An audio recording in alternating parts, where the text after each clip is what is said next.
অনেক ভালো লাগে।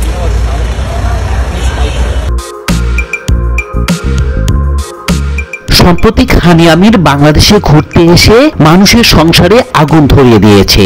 হ্যাঁ ভিউয়ার্স, আপনি ঠিকই শুনেছেন, রাফসান হানি আমিরকে সাথে নিয়ে আহসান মঞ্জিল ঘুরতে গেছেন, আর এতে তেলেবেগুনে জ্বলে উঠেছেন সুনেরা তাসনিম।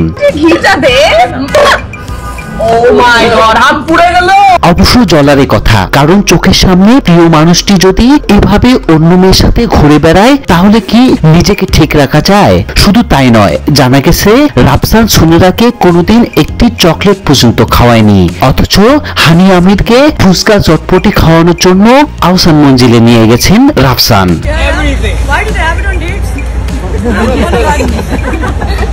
শুধু কি তাই, রিকশায় চড়িয়ে পুরো ঢাকা শহর ঘুরিয়েছেন। হানি আমির এবং রাফসানের যে খুনসুটি না দেখলে বিশ্বাসই করবেন না, অথচ রাফসান চাইলে কিন্তু তাদের সঙ্গে সুনেরাকে রাখতে পারত, কিন্তু রাফসান সেটা না করে হানি আমিরকে নিয়ে একাই বেরিয়েছেন। তবে নেটিজেনরা অনেকে ধারণা করছেন রাফসান পাকিস্তানি মুরগি খাওয়ার জন্য যথেষ্ট চেষ্টা করছে, কিন্তু দুর্ভাগ্যবশত সফল হতে পারেননি। তবে কেউ কেউ বলছে ভিন্ন কথা। তাদের মতে রাফসান ছায়ার পিছনে ছুটতে ছুটতে ডায়মন্ড হারিয়েছে, কারণ হানি আমির কাজ শেষ হলে আবার দেশে ফিরে যাবেন, কিন্তু সুনেরা তাসনিম থেকেই যাবে।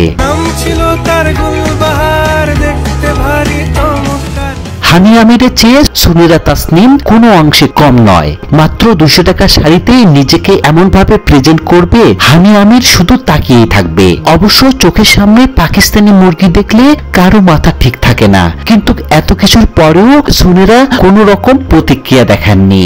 নেটিজেনদের অনেকে বলছে হানি আমির জেনে শুনে রাফসানের সাথে ঘুরতে বেরিয়েছে। তো ভিউয়ার্স, আপনার কাছে কি মনে হয়, রাফসান এবং সুনেরার মাঝে যদি পরবর্তী কোনো ঝামেলা হয় তার পিছনে কি হানি আমির হাত থাকবে? অবশ্যই জানাবেন ভিডিওর কমেন্ট বক্সে।